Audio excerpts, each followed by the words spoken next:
creo que la realidad está más fuera de este Parlamento que dentro, Celia. No, eso es una frase políticamente en unas elecciones políticamente correcta, pero yo te digo que no. Que algunos de vosotros hace tiempo que dejasteis de saber escuchar. ¿O tú solamente hablas y no escuchas? Yo escucho. Vale, pues escúchame. Llevo muchos años en política y tengo una mochila importante, una mochila perfectamente presentable. Yo creo que en esa mochila, Celia, hay demasiada corrupción y demasiadas cosas feas que tienen que cambiar en este país. Decir que la política tiene toda mucha corrupción, me parece que estás cometiendo... La política no, vuestro partido, No, Celia. es mi partido.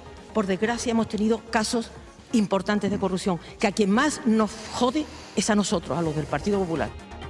Pues ya lo han visto, debate improvisado entre Pablo Iglesias y Celia Villalobos. A 17 días de las elecciones generales, el hemiciclo, el Congreso de los Diputados, permitió hoy ver por vez primera ahí, en la Cámara de Representantes, a los dos responsables de la anunciada ruptura del bipartidismo. Pablo Carballo, muy buenas noches. Buenas noches. Pablo Iglesias reivindicó el discurso de Podemos delante de la vicepresidenta del Congreso, pero fue muy simbólica también la intervención de Albert Rivera. Sí, que sigue sin mojarse, y no será por no intentarlo. Bueno, con aquello de que los presidentes progresistas se sientan a un lado del hemiciclo y los conservadores a otro, hoy le preguntaban a Rivera, si fuera presidente, ¿a qué lado te gustaría sentarte? Pero ni así lo hemos pillado, ¿a izquierda o a derecha? Le preguntaban a Rivera. Bueno, y esta era la respuesta. Yo quiero que elegir usted dónde. A mí me da igual. Yo lo que quiero es que España vaya hacia adelante, no hacia la izquierda, hacia la derecha. Supuestamente. Yo ya le he contestado, que me da igual dónde sentar. Rivera, que es el candidato más valorado en la última encuesta que ha hecho y pública el Centro de Investigaciones Sociológicas, el CIS. Una encuesta que da la victoria electoral el próximo 20 de diciembre al Partido Popular. Eso sí, una victoria mucho más escueta que la de hace 4 años. Rajoy perdería unos 60 escaños, lograría entre 120 y 128. Sangría del PSOE, al que el CIS otorga un máximo de 89, el peor resultado de su historia. Ciudadanos podría llegar hasta los 66 y las fuerzas que apoyan a Podemos sumar hasta 49. A Rajoy le bastaría el apoyo, que no la abstención, de Ciudadanos para su investidura. Y en Galicia, el escenario que pronostica el CIS es el que ven: caída pronunciada del Partido Popular, que perdería 5 escaños. Los socialistas no mejoran su resultado y desaparecería el BNG, ahora Nos Candidatura Galega. La Marea irrumpe, logrando grupo parlamentario propio entre 5 y 6 diputados, y Ciudadanos obtendría 2.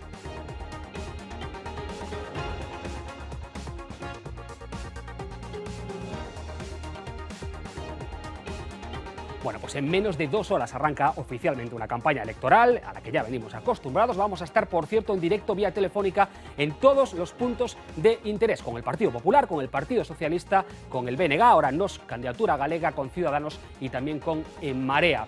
El bloque, como digo, uno de los grandes damnificados, desaparecería del Congreso. Y eso, que bueno, están intensificando una campaña un tanto peculiar, esfuerzos con vídeos como este, el último que hemos conocido. Sobre los golpes, as frechas de inxusta esmola que nos ofrece o Estado, ou erguernos contra ese mar de provocacións e porlle fin. Morrer, dormir, tal vez... Non, hai que espertar. Nin morrer, nin dormir. É que o soño se faga realidade. Hai que espabilar. E nós temos que estar. Es su candidato, su cabeza de lista por la provincia de A Coruña, Carlos Callo, uno de nuestros invitados, por cierto. Bueno, ¿cómo se protege nuestro amplísimo patrimonio cultural? ¿Está realmente a salvo? Enseguida se lo preguntamos al gerente de Protectory.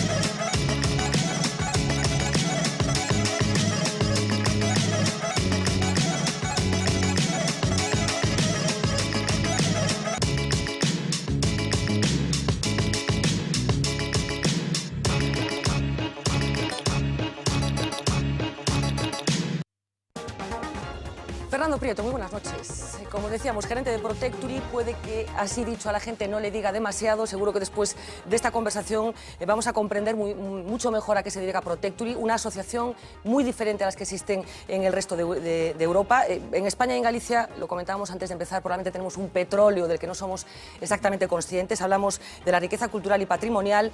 Lo primero que te quiero preguntar, Fernando, es si somos conscientes de la importancia y de las posibilidades que tiene ese patrimonio. Nosotros creemos que no, que realmente la gente no llega a saber completamente la riqueza patrimonial que tenemos y lo que eso aporta a su vez a los ingresos del Estado y a los ingresos de todos, porque al final genera riqueza, genera empleo y genera empresas también. Hablamos de Protectury. Explícanos para que la gente entienda esa singularidad que yo mencionaba, una asociación sin ánimo de lucro que se dedica exactamente ¿a qué? Pues Protectury, que es la Asociación para la Protección del Patrimonio Histórico, se dedica a proteger el patrimonio o a influir en las instituciones y en la administración para que protejan correctamente el patrimonio y tomen las medidas necesarias para que nuestro patrimonio esté correctamente protegido y valorado también. Ponéis un poco en valor, supongo que se trata de poner en contacto, digamos, a todos los agentes que tienen que ver con este petróleo que yo decía antes, ¿es así? Sí, nosotros somos la única asociación europea que no es vertical, que no se restringe exclusivamente a un grupo profesional, sino que intentamos abarcar todos los profesionales que están involucrados en la protección del patrimonio, desde el mundo de la seguridad, desde el mundo de la conservación, de la restauración, arquitectos, transporte de obras de arte, dirección y gestión de los museos también, ¿por qué no? Es decir, toda la gente involucrada en la protección del patrimonio queremos que se involucren en nuestra asociación para que de forma altruista pues intentamos tomar medidas para que esa protección sea real. Aparecéis en A Coruña en el año 2009, si no me falla la documentación. ¿Qué habéis descubierto en esta pequeña vida que lleváis como asociación? ¿Están las cosas mucho peor de lo que os llevó a formar Protectury? No, realmente cuando uno mira lo que tenemos fuera a nuestro alrededor, realmente España no está tan mal. Es decir, hay que decir que en España es un país que dentro del entorno europeo está correctamente protegido, pero eso no quiere decir que estemos en una situación óptima. Obviamente hay muchísimo camino que mejorar. Y lo que sí nos hemos dado cuenta en estos últimos años es realmente poniendo y analizando la situación del sector, la inversión que realizan las administraciones y lo que aporta al conjunto del país, el potencial que tenemos todavía para seguir creciendo, porque como bien comentabas, ese petróleo cultural que tenemos, que somos un país eminentemente turístico, que es una gran parte de los ingresos que tenemos en el Estado y la cultura, obviamente, es uno de los principales argumentos para venir a España. Bueno, pues vamos a dar argumentos, vamos a dar cifras, porque podemos tener todos, de hecho yo creo que tenemos la impresión de que efectivamente España es el tercer país del mundo, después de China y de Italia, con mayor patrimonio cultural, pero hay cifras tan reveladoras como las que nos va a presentar Pablo Carballo. Buenas noches. Y lo que más me ha llamado la atención a la hora de estudiarlas es que han resistido a la crisis de forma espectacular, a los graves años de la crisis. Bueno, los bienes declarados de interés cultural, de hecho, han crecido también durante esos años, durante los años de la crisis han aumentado incluso en los más duros. Vamos a ver esa progresión, lo han hecho en casi 8.000 en toda España, es una subida del 33%. Hay más de 31.000 reconocidos en nuestro país. Galicia ha sido la segunda autonomía, por cierto, en la que más ha aumentado esa protección de bienes culturales durante ese periodo. Bueno, y todo pese a que la inversión pública, ahora lo vemos, en protección, conservación y promoción de nuestro patrimonio, ha caído notablemente entre los años 2009 y 2012. Ahí ven la evolución, es un 43% menos, hasta esos 1.700 millones de euros. Por cierto que en el recorte las comunidades autónomas son las que más han descendido en esas partidas. Bueno, cae el patrimonio, cae la inversión pública en patrimonio y sin embargo crecen los ingresos.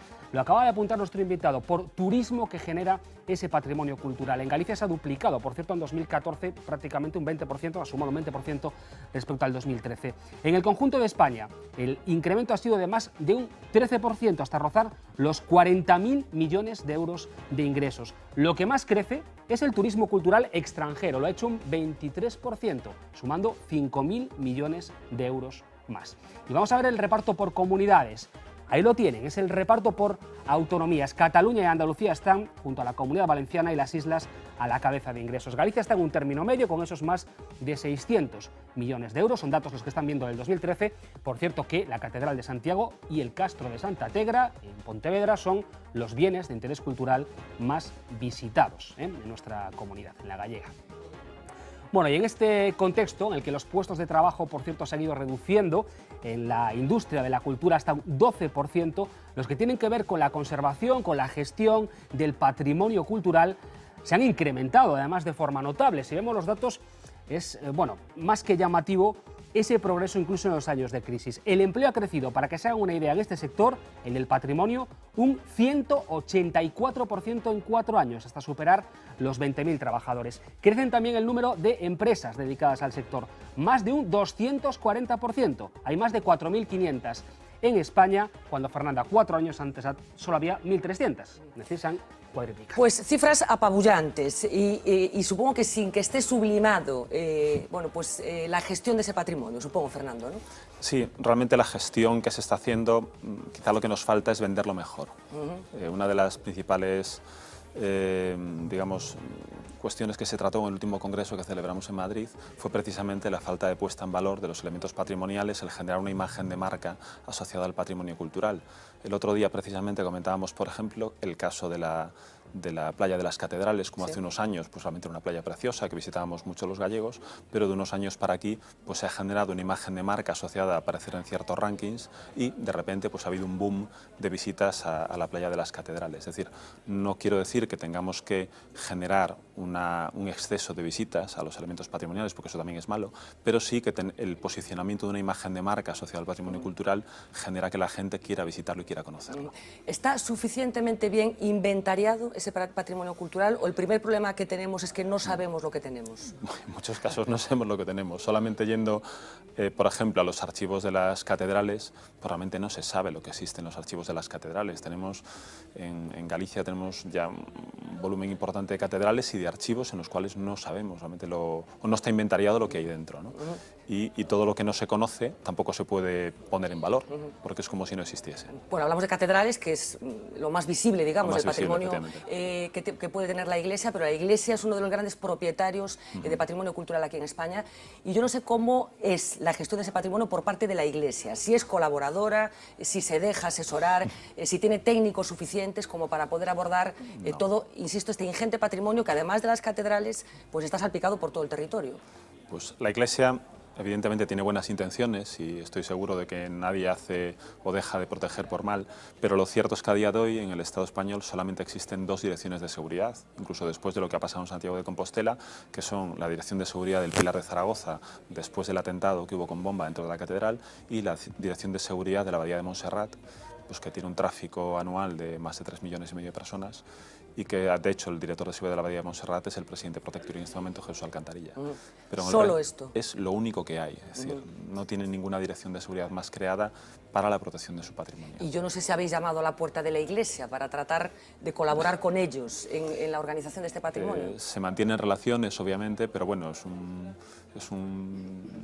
tema complicado, es un mundo particular. Sí, es muy complicado a veces conseguir hablar con las personas responsables porque sí que es cierto que la Iglesia, pues aunque tiene unas cabezas visibles en España, la Conferencia Episcopal, de alguna forma también está fraccionada en, digamos, en distritos particulares en los que tiene poder, pues a lo mejor el deán en una catedral, etc. Hablamos de ese robo del códice que conmocionó a Galicia. Es cierto que mucha gente se enteró de que el códice existía y que estaba en la catedral como consecuencia de ese robo. ¿Podría volver a suceder algo parecido? Ya no digo en la catedral, que como consecuencia del robo se pusieron una serie de dispositivos de seguridad en marcha, pero ¿estamos a expensas de que este tipo de robos de joyas, en este caso bibliográfica como el códice, pueda volver a suceder? Sí, es perfectamente posible. En la Catedral de Santiago es bastante difícil porque efectivamente se han tomado medidas con posterioridad al robo del códice y a día de hoy pues existen unos niveles de seguridad que en principio deberían de ser suficientes como para proteger todos los bienes que hay dentro, pero sí que existe, pues, y de hecho hace poco ocurrió ya no tanto un robo, pues que no solamente es la protección del robo, es la protección contra un incendio, por ejemplo. En Musía, por ejemplo, pues hubo un rayo que cayó después de haber gastado un dinero importante en la restauración del templo y resulta que no había ni tan siquiera un detector antiincendios después de haberse gastado una cantidad importante de dinero en la restauración, ni un detector contra incendios. Si se hubiese detectado en el momento inicial el incendio, seguramente el templo no se hubiese destrozado tal y como ocurrió. ¿Os sorprendió el robo del códice y lo que supimos como consecuencia del robo? Por ejemplo, la capacidad de generar dinero que tiene la catedral. Bueno, hasta entonces estaba gestionado como después supimos y pasó lo que pasó con ese dinero. ¿Os sorprendió, insisto, como expertos que sois en la materia, tanto el robo como esa capacidad, insisto, de generar riqueza que tenía el templo? Bueno, la capacidad del templo, pues obviamente no estábamos digamos, en el ámbito del día a día de la gestión, obviamente tiene una capacidad importante porque tiene mucho tráfico de visitantes y gente pues, que seguramente es muy generosa en las donaciones que hace la Iglesia. En cuanto al robo, no nos sorprendió excesivamente porque sí que éramos más o menos conscientes de que las medidas que se estaban tomando no eran las adecuadas, igual que siguen sin serlo en muchos otros ámbitos y en muchas otras ubicaciones a lo largo del territorio nacional. O sea, eso puede pasar en más sitios. Acabáis de conceder el premio Protectoria al Camino de Santiago. Hablabas antes del equilibrio, de tratar de evitar que la saturación acabe afectando a ese patrimonio. Y yo no sé si tenéis alguna alerta roja en relación con el Camino de Santiago, sobre todo con el final del camino, con Santiago de Compostela y con los efectos de una sobresaturación de ese turismo vinculado, en este caso, al patrimonio del camino.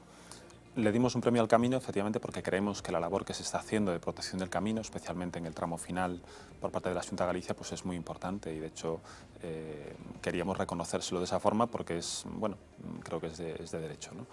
Y en Santiago, evidentemente, sí que hay una saturación importante. No diría que si hay una sobresaturación. Quizá no está pasando, no tienen la misma situación que tienen ahora mismo en Barcelona. En Barcelona está pasando una situación complicada, porque estuve hace poco con los responsables de Sagrada Familia y me decían, por ejemplo, que dentro del templo tienen 3.400.000 personas al año, pero es que en el alrededor del templo tienen más de 10 millones de personas.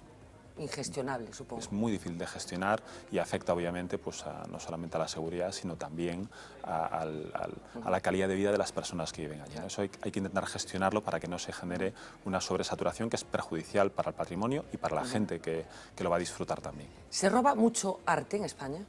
¿Mucho patrimonio artístico? Proporcionalmente, respecto a otros países, no. Pero se roba más de lo que nos gustaría, obviamente. Bueno, pues vamos a hacer un pequeño repaso. El robo de arte tiene una cierta épica, digamos. Hay muchas películas dedicadas a esto y grandes historias que tienen que ver con el robo de grandísimas obras de arte, de patrimonio de la humanidad prácticamente. Me estoy acordando ahora que vamos a comentarlo, por ejemplo, el robo de la Gioconda, que fue toda una película que parecía que era una cosa y finalmente era otra. Así que Mira Méndez, nuestra compañera, ha hecho este magnífico repaso por bueno, robos de arte así de llamativos.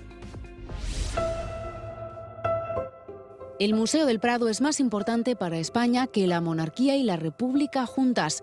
La frase es de un republicano incondicional, Manuel Azaña. Por suerte, los cuadros de la Pinacoteca madrileña se salvaron del expolio durante la Guerra Civil gracias a su traslado. No corrieron la misma suerte grandes obras cuyo paradero sigue siendo un misterio. Esta de Picasso es una de las más buscadas. Fue la protagonista de uno de los robos más importantes de la historia, el del Museo de Arte Moderno de París. En el 2010, los ladrones pusieron en evidencia a la alcaldía parisina. El sistema de alarmas contra robos no funcionaba desde hacía más de 2 años. Las obras tenían un valor de más de 500 millones de euros.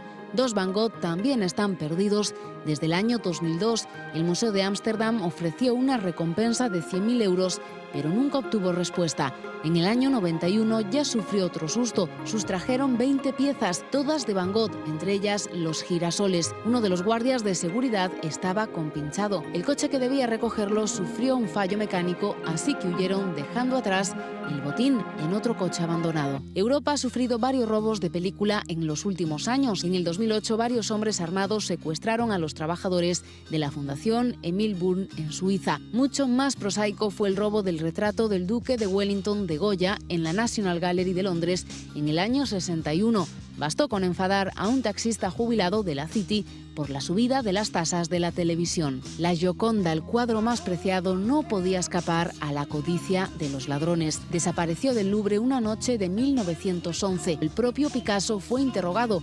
Era uno de los principales sospechosos. Sin embargo, el ladrón resultó ser un simple carpintero italiano. Vincenzo Perugia dice que quería devolverlo a Italia. Lo pillaron años más tarde cuando intentó venderlo a la Galería de los Uffizi. Todo ese tiempo se cree que lo tuvo bajo su cama, a unos metros del museo. Esta historia recuerda un poco a la del Códice Calixtino de Santiago, solo que esta se produjo justo 100 años después. Detrás no había ninguna trama de traficantes, sino un electricista vengativo. Deshacerse de estas importantes obras en el mercado negro es a veces un problema. Que se lo digan sino al ladrón de estas 2 piedras milenarias. 20 años después de robarlas, las devolvió a un museo de Israel con esta escueta nota, escrita en hebreo: solo me han traído problemas. Pero sin duda el mayor ladrón de la historia fue él, Hitler. La Virgen de Brujas de Miguel Ángel, el astrónomo de Vermeer, el retrato de Adele de Klimt, el altar de Gante. Hitler quiso crear un gran museo, el del Führer, en este palacio de Baviera. Cuando vio que la guerra estaba perdida, escondió todo bajo esta mina para volarlo por los aires. La historia quiso que no fuera así. Hace 2 años, en el apartamento de este hombre, Cornelius Gurlitt, hijo de uno de los marchantes de Goebbels, la policía de Múnich encontró 1.400 obras. Joyas de la arquitectura europea no corrieron la misma suerte. Hoy, desastres así se siguen produciendo. El Estado Islámico decapita la vida de personas, pero también siglos de historia. Los que tenían estas estatuas del Museo de Irak o el Arco del Triunfo de Palmira. Un crimen de guerra según la UNESCO. España no escapa a esta sangría artística. Nos quedamos con el caso de la ermita soriana de San Baudelio de Berlanga, monumento histórico considerado como la Capilla Sixtina mozárabe. A cambio de 65.000 pesetas, les arrancaron sus frescos que llegaron a parar al Museo Metropolitano de Nueva York.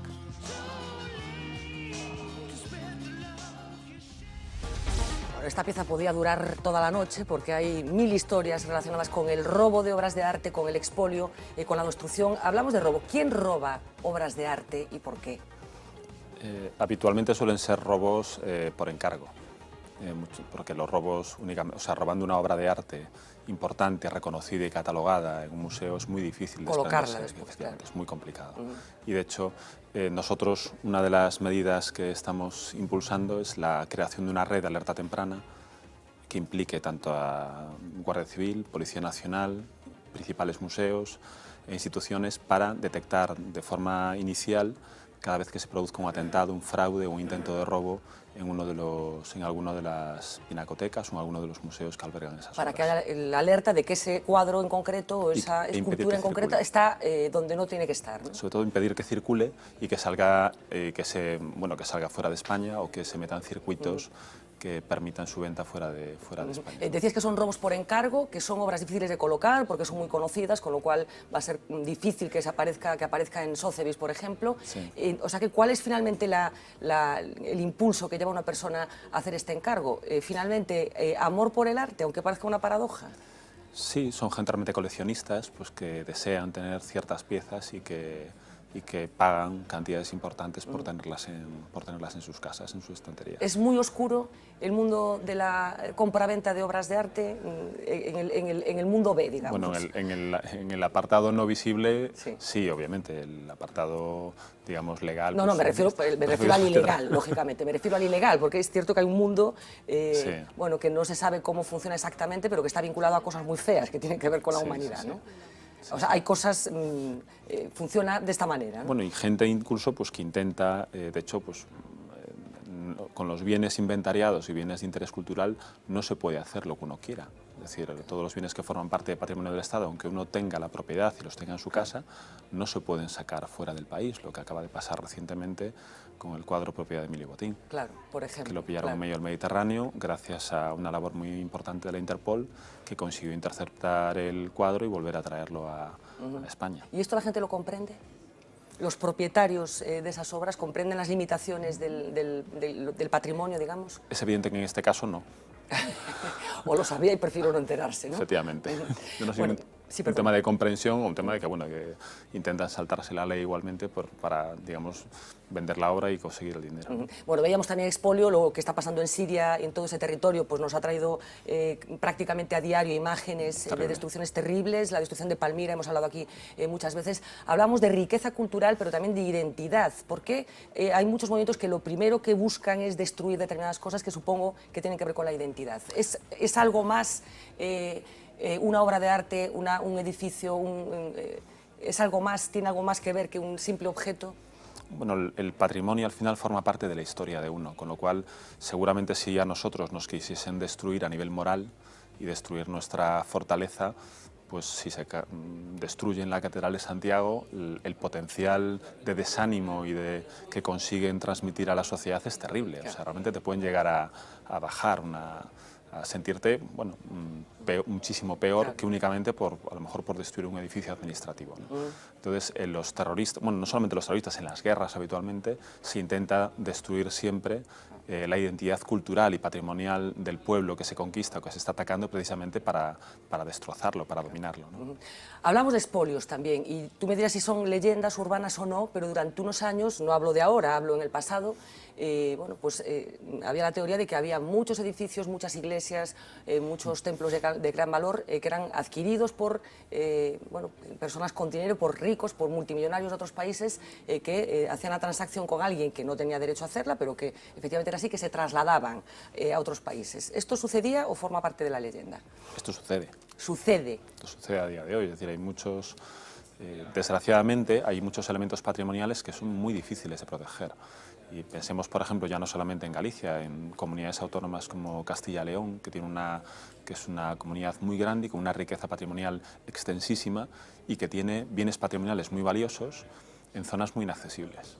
Y que es muy difícil, obviamente, proteger adecuadamente esos bienes. Pues un busto romano, por ejemplo, como recientemente pasó en una iglesia de Castilla y León, pues que de un día para otro desapareció. Y nunca más se supo. Nunca más se supo. O sea, pero eso hay que sacarlo por una frontera, supongo. Sí. En caso de que esté fuera. Sí, lo que pasa es que por eso la importancia a veces de tener sistemas de detección rápidos, porque si tardas en detectar esa desaparición una semana o 2 días, pues seguramente es mucho más difícil ya de Porque las fuerzas y cuerpos de seguridad del Estado, que se dice, ¿están preparadas para esto? Aparte de las brigadas especializadas que hay en este tipo de asuntos, ¿saben lo que tienen entre manos cuando se encuentran con algo así? Tienen gente muy profesional y gente que hace muy bien su trabajo y que de hecho no pierden el empeño y siguen persiguiendo todo tipo de casos. Lo que pasa es que, bueno, hay unas limitaciones evidentes y no se puede perseguir absolutamente todo y en todas partes. Bueno, en torno al mundo del arte, al robo de piezas de arte, al expolio de patrimonio, hay 1000 historias, insisto que preparando este programa se nos ocurrían 1000 puntos de vista que abordar, pero nos vamos a detener en uno que, por cierto, está muy bien explicado en la página de Protectury, que procuráis salpicarla de información relacionada con el mundo del arte, que es un cuadro que finalmente parece que no es de quien parecía, ¿no, Pablo? Sí, te preguntas si una supuesta obra, por ejemplo, de Leonardo da Vinci puede engañar a no sé cuántas comisiones de expertos. Si una gran mentira puede llegar a un museo británico, a un museo de arte de Chicago, puede pasar. Hablamos de La Bella Principessa, ese es el cuadro al que nos referimos, pasó durante años por obra de Leonardo. Había aparecido, por cierto, en una subasta en Nueva York en 1998, un poco tarde para ser obra de Leonardo. Los estudiosos identificaron a esa mujer con Bianca Sforza, la hija ilegítima del duque de Milán. La están viendo durante su boda en 1496. Así se creyó hasta que Shaw Greenhalgh, uno de los mayores falsificadores de la historia, confesaba en su autobiografía que la obra era suya, y la mujer que retrataban, la que están viendo, no era otra que la cajera de supermercado que la atendía cada día. Los expertos dudaban, como apuntábamos, de dónde había estado ese cuadro 500 días. Claro, Shaw lo que les contó... 500 años. Lo que les contó es que lo había pintado en 1978, entonces así se prueba esa ausencia. Bueno, le reconoció el juez, lo acabó encarcelando a Shaw, su indudable talento, ¿no?, para haber engañado a tantos durante tanto tiempo, ¿no? Ni más ni menos que un Leonardo, que coló durante el tiempo que el autor consideró oportuno, hasta que dijo que la modelo era una cajera del supermercado de la esquina. ¿Hay mucha falsificación también de obras de arte, Fernando? Sigue habiendo mucha falsificación y de hecho hay muchos profesionales, incluso algunos de ellos están en Protectury, peritos especializados sobre todo en determinado tipo de obras de arte.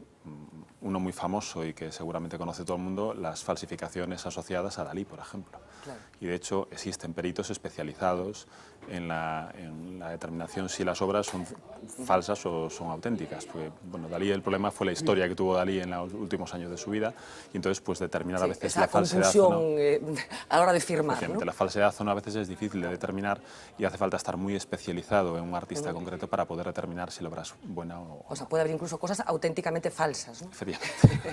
Bueno, más cosas que tienen que ver con la situación de nuestro patrimonio, Pablo. Hay una alerta permanente de una asociación que se dedica a esto, a advertirnos de las cosas que están en peligro. Llamamos la lista roja ya del patrimonio, Asociación Hispania Nostra, así se llama, nacía en 2007, y con esa misma vocación de advertir aquellos elementos de nuestro patrimonio en España, también en Galicia, que están en riesgo de desaparecer por descuido, por derrumbe, por falta de inversión. Bueno, se elabora con una comisión de investigadores, de científicos, y ofrece datos llamativos. Vamos a ver primero el gráfico que representa las cifras. En el conjunto de España han detectado más de 600 elementos de patrimonio en peligro, incluyendo patrimonio arqueológico, religioso, civil, militar o natural. La zona norte y sureste de España, como ven, es la que acumula más casos. De los 20 que localizamos ahí en el noroeste, donde nosotros estamos, 17 en concreto, como van a ver, están en Galicia, en nuestro territorio. Algunos de ellos en situación ya de difícil recuperación.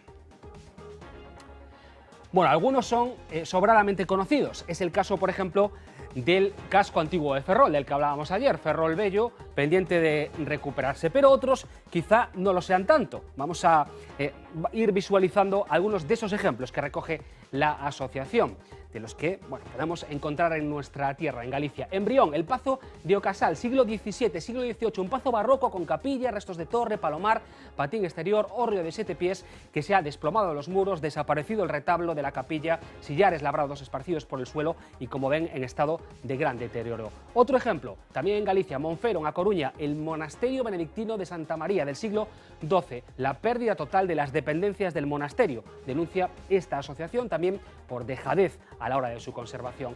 El Sanatorio de Cesuras, en A Coruña, una obra curiosa, un interesante edificio de estilo modernista proyectado en los años 20 por el arquitecto González Villar. Bueno, el colapso del edificio por falta de mantenimiento es evidente, expolio, vandalismo y, como ven, en estado de completa ruina, pero tiene valor arquitectónico. La Casa Becerra, en Vilagarcía de Arousa, vivienda unifamiliar de estilo modernista, estilo moderno del arquitecto Navajas. Es del año 1939, eso es lo que le convierte también en simbólico. Bueno, está propuesta su descatalogación en trámite para derribarlo y construir en ese lugar un hotel. Otro ejemplo, en Galicia, el del Forno dos Mouros, es un dolmen, lo están viendo en Toques, en A Coruña, tiene decoración pictórica, además, denuncia a la asociación su deterioro progresivo por abandono en su mantenimiento. Más ejemplos aquí en nuestra tierra, seguramente desconocidos también para ustedes. El monasterio de Santa Comba de Naves, del siglo IX, en San Mamede de Palmes, en la provincia de Ourense. El deterioro es más que evidente, progresivo, hundimientos y el expolio de lo que se encontraba en su interior. Otro ejemplo que vamos a encontrar fuera de Galicia. Vamos a poner un ejemplo que va a ser más que llamativo. La villa romana de Paterna. Hablamos del siglo I a.C. al siglo VII. Gran valor patrimonial. La domus está perfectamente visible, con zonas de columnas y jardín y peristilos. Bueno, pues están construyendo, señores, encima viviendas de esa villa romana, como ven, bloques de viviendas que, aumentan, Fernanda, para que veas, el expolio ya causado previamente. Bueno, la lista, supongo, Fernando, que es interminable. ¿Podríamos poner cuántos ejemplos? ¿Cientos de ejemplos de cosas tan llamativas como estas? Sí, se pueden poner muchísimos ejemplos y es difícil, obviamente, hacer una labor de protección y, de hecho, la denominación de bien de interés cultural lo que persigue precisamente es catalogar esos bienes y ponerlos y protegerlos adecuadamente y ponerlos en valor. Se ha hecho una labor importante, de hecho ha crecido mucho en los últimos años, pero queda mucha labor por hacer. Dime algún ejemplo en Galicia que a ti incluso personalmente como gerente de Protecture, pero también como, supongo, persona que ama el arte, que ama el patrimonio cultural, cosas aquí en Galicia que te parecen especialmente dolorosas y que tú consideras que necesitan, o consideráis de Protecture que necesitan una intervención urgente. Pues en mi caso, por ejemplo, a mí me duele muchísimo la situación que tenemos de los castros. Los castros prerromanos, pues hace poquito, aquí muy cerca de nosotros está el Castro del Viña. Sí. El Castro del Viña hasta hace muy pocos meses tenía una torreta de alta tensión en el medio.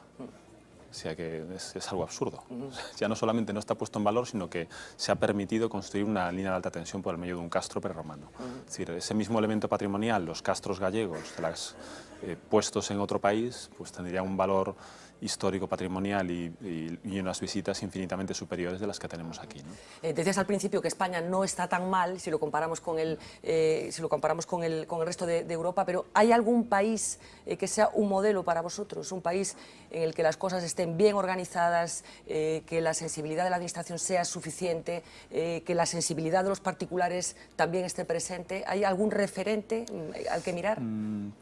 Bueno, quizás hay elementos concretos de ciertos países que sí que no, pero no hay ninguno quizá que de forma global o conjunta nos permita tener, es decir, tenemos que ir a ese modelo. Lo cierto es que en España nos están tomando como modelo en muchas cosas, incluso pues dentro de la situación que tenemos aquí, que efectivamente es muy mejorable, pero a nivel de normativa, a nivel de medios, digamos, de bienes puestos en valor, pues estamos infinitamente mejor que otros países. En Protectury están algunos de los principales museos de España. Empezaba esa pieza, Emilia, hablando del Museo del Prado, considerado, decía Azaña, más importante que la República y la Monarquía juntas. Yo no sé si la seguridad de una pinacoteca de esa envergadura es complicadísima, supongo, y si se ha complicado más con la llegada de las nuevas tecnologías. Es una gestión muy complicada y después con la llegada de las nuevas tecnologías existe otro tipo de atentados, que son los atentados de imagen, de prestigio, que permanentemente están, pues en el caso de la web del Museo del Prado, pues se ha hackeado en alguna ocasión.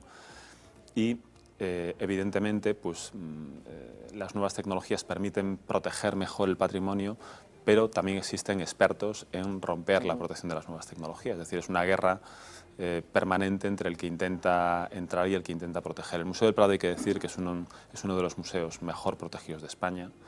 Tiene un departamento de seguridad magnífico. El director de seguridad del Museo del Prado forma parte de nuestra asociación. El anterior también lo formó. Y bueno, obviamente pues siempre hay detalles y están permanentemente trabajando, pero yo considero que es un museo correctamente protegido. ¿En qué se diferencia la protección, la seguridad de una pinacoteca como el Prado de la seguridad de una institución o de no sé, un territorio, un polígono industrial? No sé, ¿en qué es diferente proteger un bien cultural de la envergadura del Museo del Prado? El Museo del Prado, sobre todo, los protocolos que se tienen que seguir, ya no solamente, ahí tienes que proteger varios ámbitos. Por un lado tienes que proteger la seguridad de las personas, pero también proteger la seguridad de las obras de arte. Entonces, las medidas tecnológicas y de seguridad que tienes que utilizar no solamente deben de proteger, por un lado, a las personas, sino también que en caso de que haya un incendio, por ejemplo, que es el típico, que es devastador, pues tienes que proteger también la seguridad de las obras y saber en el Museo del Prado, por ejemplo, habría una complicación importante para saber qué coger primero. ¿Por qué me decido? Claro. Eso pasó, por ejemplo, tuvimos hace 2 años... La decisión de Sofía, ¿no? Que salvo a mi hija o a mi hijo. Efectivamente. Claro. Hace 2 años, en el congreso que organizamos en Ávila, tuvimos a la gente responsable de seguridad en Lorca, ¿sí? También una ciudad patrimonial y que sufrió un terremoto devastador. ¿Sí? Y allí se planteó precisamente las decisiones que tuvieron que tomar sobre la marcha sobre qué hacían. Qué terrible, ¿no? ¿Qué hacían, ¿no?